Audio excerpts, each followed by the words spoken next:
Hi everyone, it's Sam and I'm back with another video for lawnfawn. Today I am making a card using the Yappy birthday add-on and dies, Elephant Parade add-on stamps and dies, Porcu-Pine for You add-on stamps and dies, Porcu-Pine for You, Henry's ABCs, and the Flippy Flappy die.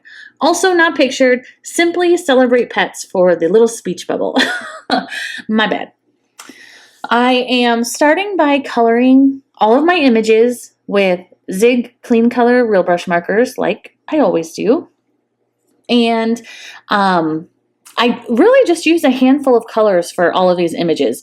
For the greens, the grass is so tiny, which is from the Yappy Birthday add-on, that I just use a tiny bit of the darkest on the bottom, a medium shade to soften that, and then an even lighter shade at the very, very top. But again, you could get by with one, you could get by with two. I go for three for these small images, but it's really unnecessary.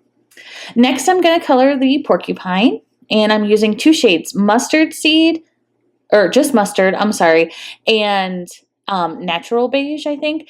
And I just start by using my darkest color, which is mustard, on all the parts I want to be shaded. I use my water brush to drag the color out. I go back in those same areas with mustard, and then I use the lightest shade to pull it all out.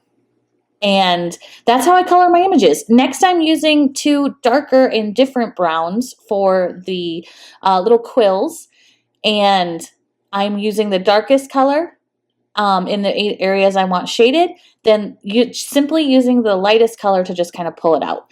Not even using my water brush for that. Next, I'm coloring the heart balloons from Elephant Parade add-on, and I'm coloring them in all different shades of purples, which I forgot to show, but I'm going to show right now. Purples, pinks, and reds.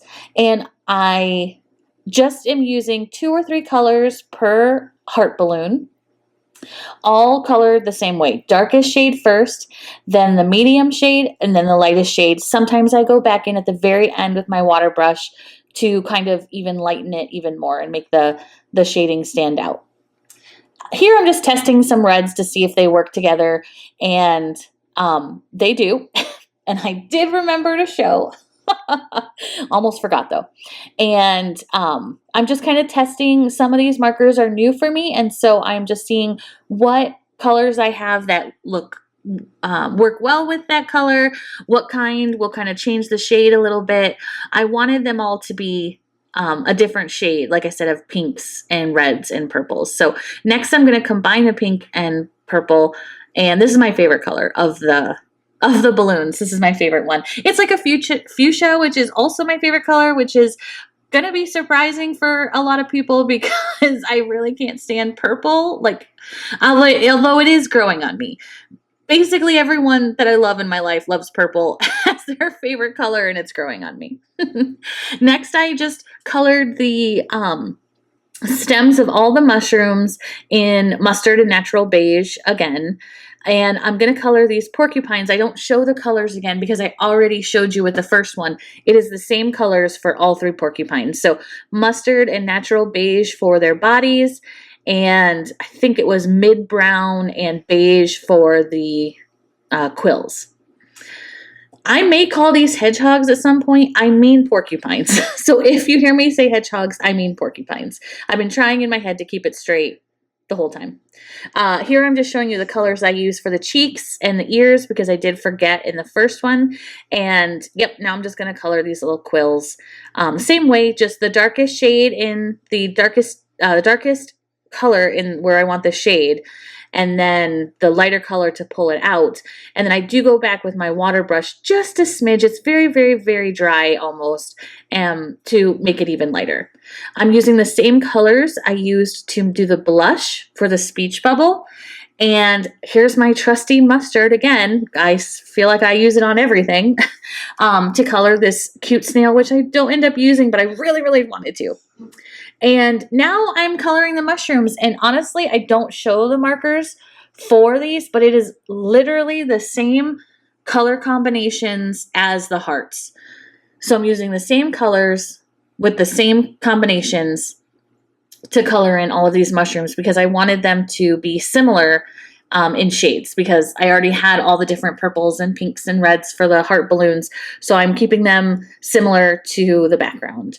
I'm sorry, I'm keeping them similar to the mushrooms. I also color that tree stump in some other browns, different from the hedgehog. See, I just did it. Different from the porcupines, but I ended up not using that either. So I'll just save the images that I don't use for another card, and that's going to save me time coloring down the road. And those are the images.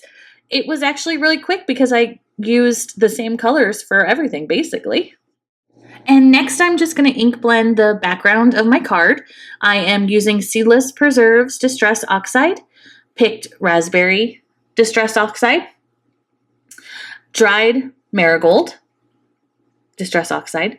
Oh, before I get to the dried marigold, I decided it wasn't purple enough for me up top, so I'm using a little bit of chipped sapphire on top, then using the Seedless Preserves to blend it back out. And now I'm cleaning it up because I don't want it to contaminate my dried marigold.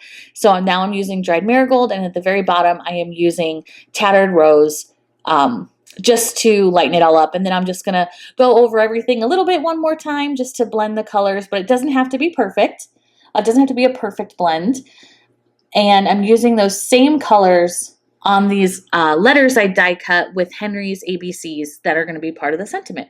Just a little bit of Seedless Preserves on the bottom, then picked raspberry, dried marigold, chipped sapphire, tattered rose on top.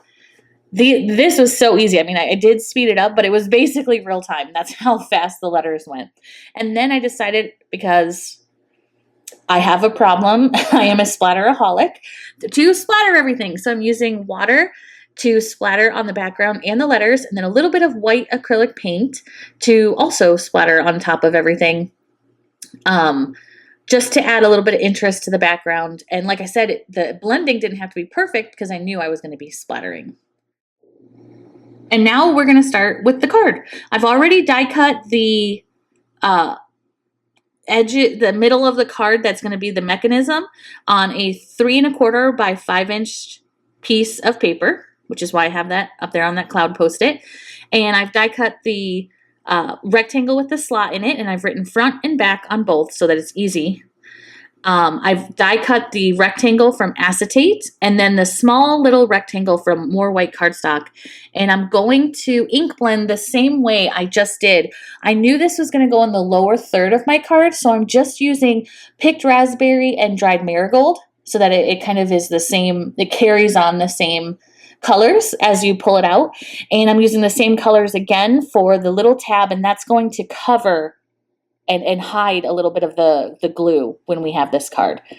I'm also adding a little bit of water sprinkles, and I'm going to be doing some more white acrylic ink splattering too. And so that it is, like I said, it's a seamless continuation of the scene. And now it's all dry, so I'm just going to start by using my bone folder and folding all of the little edges of the perforated lines towards me. There's 5 of them, and I'm just folding each one on the front towards me, and then I'm going to flip it over and fold each one on the back towards me as well. And that will really get those folded lines used to moving and grooving. And now we're going to put it together. I had a little bit of a brain fart in this moment, but I keep it together a little. So you use the back of everything. I'm putting the slot through just one little tab. I'm going to add some adhesive, and I really want it to stick on this pull tab because that's the whole point of the Flippy Flappy. And I'm just showing you here that I'm putting tape on the side that's going to fold over. So right there, the tape will fold over on that one little perforated line we folded towards ourselves earlier. I'm taking off the release paper and going to add just a tiny bit of glue, making sure none comes out of the edges because we don't want it to stick anywhere else. And I'm going to fold it over, and basically Flippy Flappy is done, guys. That's how easy Flippy Flappy is. I'm just kind of testing it guiding the little edges so that they know how to fold. And now I'm going to add some double-sided foam tape. I'm going to double it up so it's a little bit thicker and put it along the edges of my cards, not touching the mechanism at all. And that will help you when you go to do the pull tab and help the pages, the little perforated lines, fold and unfold. Here's my acetate flipper. I'm calling it the flipper. I am going to attach it the wrong way. You want the clear acetate to go towards the card, not towards the tab. As you can see here, I put it right towards the tab, just like that, but duh, that doesn't work. I don't notice yet though, guys. I don't notice yet. I will in a minute. I'm adding tape to my magic cover up to cover up that adhesive of that little white tab, right, that we have on the flipper. And this is when I notice, oh yeah, nothing's flipping because it's all facing the same direction. So I just quick take it off and reattach it, and no harm, no foul. It's all good. And now you can see it flips right up in that little area. Perfect. Flippy Flappy done. I am going to attach the card base that we ink blended and splattered to the top of what we just made, and just a little bit of glue. I ran out of glue. I ran out of tape runner, so I'm adding some glue, and now we have it done. And I'm just making sure that it is working, and it is. Of course, if anyone has made this, you check it 1,000 times. So that's what I was doing, and I'm just attaching the whole thing to my card base, my card front, whatever you want to call it. And it has a nice little border around it, and as you can see, it flips out. And now we're going to start just putting my card together. And you're going to see what my process is like. At this point, I wasn't exactly sure how it was going to look. And so I'm just kind of putting things here and there and seeing what it's going to look like. And you can see it unfold as I do. I knew each little hedgehog guy was going to have a balloon or two. And I knew I either wanted it to look like that porcupine. Yes, he is. Okay, good. I said hedgehog. I either wanted it to look like that porcupine was holding a balloon, but then I thought, oh, the sentiment is so mush. So I decided he was going to hold a mushroom, and I was going to decorate the tab a little bit. And so I'm attaching the balloons to the pull tab to make a little bit of a scene when you pull it. I'm going to put a little bit of grass tufts, a little bit of everywhere. At first, I thought the green was very harsh against the pinks and apricots and purples, but I actually really like that the green kind of breaks up the monotony of those colors. I'm attaching the part of the sentiment we die cut with Henry's ABCs with the jumbo glue pen, and I am attaching my card. Here is where I decide that the other porcupine is going to have the sentiment. The two porcupines in the card base are also popped up with foam tape because I can't help myself. And I am just all the balloons and the mushrooms and the grass, everything else is glued down. I decided I did want to separate a few of those trio mushrooms. So I'm just cutting off that tiny little one and putting it other places. It's super easy to do. You can't even tell that they should, be together. So it's perfect. And I am just this is my favorite part of card making, is when I have all my pieces and I'm making the scene and seeing what looks better and what should go where. I don't know about you. What's your favorite part? Is your favorite part making the interactive elements, which of course you all know I love, or is it creating the scene? Is it coloring? Is it making the sentiment? I love all aspects, but when I do get to create the scenes, I really love it. Okay, so that's everything. That's my card. And now I'm just going to put it down, and you can see a little bit of the mushroom backside peeking up. And I thought, oh, should I cover it up with another mushroom? But then I'm like, no, let's not complicate it. And so all I do here is just add the little tiny arrow to the pull tab that is included in the Flippy Flappy die set. And my card is done. And I think it's adorable. He looks like he's standing on that little M, and he just flips up out of nowhere and the scene continues. And I think it's so cute. And I hope that you enjoyed making this with me, and you saw how easy the Flippy Flappy was to make. I am always in awe of how easy this die is, because I'm always intimidated by it, and it's always one of the easiest dies you could use. I hope that you have a great day, and please be sure to check this card out on the Lawnfawn blog. Thanks so much for watching. Bye!